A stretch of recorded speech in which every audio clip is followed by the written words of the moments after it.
এই যে দিন এটাই ভালো যাইতেছে মনে হয়। বাংলাদেশ ক্রিকেটের জন্য যে দারুণ দিন এবং বাংলাদেশের ক্রিকেট ফ্যানদের জন্য আরো দারুণ দিন। এই যে ওয়েস্ট ইন্ডিজ ভার্সেস বাংলাদেশের ফার্স্ট ওডিআই ম্যাচে 294 রানের একটা দুর্দান্ত ইনিংস খেললো বাংলাদেশ। মাহমুদুল্লাহর 50, ক্যাপ্টেন মেহেদী হাসান মিরাজের 74 রান। যদিও কিছুটা ধীরগতির ইনিংস ছিল, কারণ তাকে সেঞ্চুরির নেশা পাই বসছিল। সিনিয়রদের দেখাই দেওয়া রাস্তা, সেঞ্চুরি করতে যে মামা আর মনে করে যে আটকাই গেল 74 রানের ভিত্তি। ইন্দি জুনিয়র তামিমের 60 রানের দারুণ একটা ইনিংস। আর জাকের আলীর জন্য আফসোস আফসোস আফসোস, এত দারুণ একটা ফিনিশিং শেষ করতে যাই ফাইনালি লাস্ট ওভার, তখন আর কিছু করারও ছিল না। বাট 2টা রানের আক্ষেপ জাকের আলীর, নাইলে কিন্তু তার 50টা কি হয়ে যেত।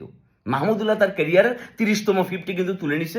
লাস্ট বলটা মোকাবেলা করছে কন রিশাদ হোসেন, ব্যাটে লাগাইতে পারে না। জাম্বুরা যদি লাগাইতে পারতো তাহলে মনে করছে ছক্কা হয়ে যেত।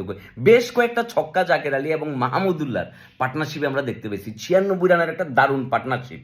জুনিয়ররা এশিয়া কাপ জিতে নিয়ে এসলো, আর সিনিয়ররা আজকে ওইটার দেখা দেখি রক্ত গরম হয়ে গেছে। তারা চিন্তা করছে না, ওয়েস্ট ইন্ডিজের লোকে বেজ্জতি হয়েছি আমরা, এখন কিন্তু আর বেজ্জতি হওয়ার সুযোগ নাই, আমরা এবার তাদের মোকাবেলা করবো। এবং এটা দারুণ একটা স্কোর 294। আজকে রাত্রে খুব ভালো ঘুম হবে, শান্তির ঘুম হবে।